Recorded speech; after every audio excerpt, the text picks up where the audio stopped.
Hey everyone, it's Eddie Campos. I'm here at Maddie and Bella's on St. Clair Street in downtown Toledo. We're here to interview Ken Wood with the Martin+Wood Appraisal Group.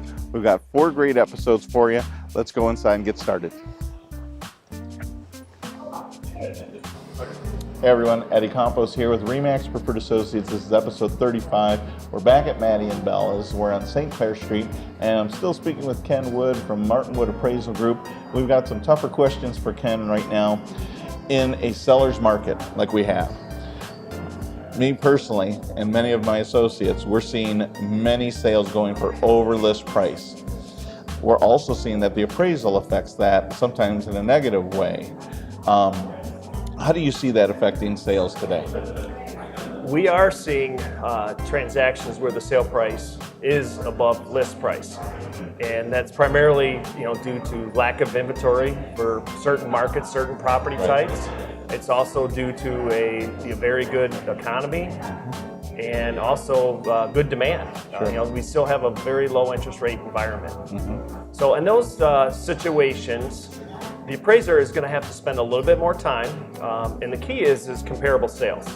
The appraisers, we're only as good as the sales in the marketplace. Right. And if there is sales data that will bracket that transaction price, the appraiser will look at those sales and then also do some additional due diligence in reviewing that purchase contract, making sure that there's no personal property that is included in that transaction, making sure that it's normal concessions. In our marketplace, we typically will see 0 to 3% concessions. Right. If there's 6%, that could potentially have inflated that price. That's unique. It is very unique. So, that's one of the things the appraiser is going to look at on that purchase contract with all the other normal items that we're required to look at. The other item is we're going to have a conversation with you as the realtor and say, Ed, what kind of foot traffic did you have? How many offers did you have? How many days on the market? Sure. And a lot of times what we're hearing is, I had 3 offers in 3 days. Something similar to that scenario. And the other thing we're going to ask is, well, what kind of improvements? Because what we're seeing is the houses that have had upgrades and are in good condition Going for top dollar. are going for the top dollar, and that fits in that category. And what that does, Ed, is all that information allows us to incorporate that in the report and warrants maybe going to the upper end of the range of the comparable sales versus maybe the middle part. However, if there are no comparable sales, then unfortunately that property may not appraise out.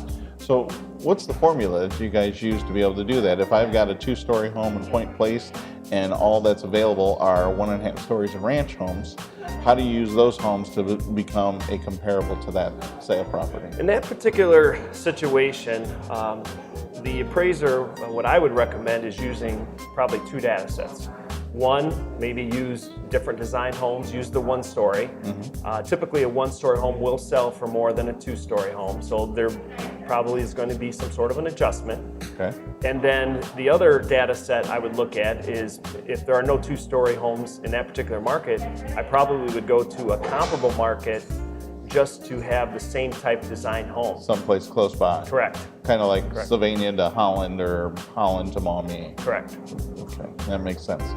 Well, the appraisals are definitely having a big effect on the real estate economy today. Sales are booming, inventory is low, and we're doing our best to try to help price those properties correctly, because ultimately having a correctly priced property is what helps sell the home quickly. Thanks for tuning in. This has been episode 35 with Coffee with Eddie, and we'll see you next week.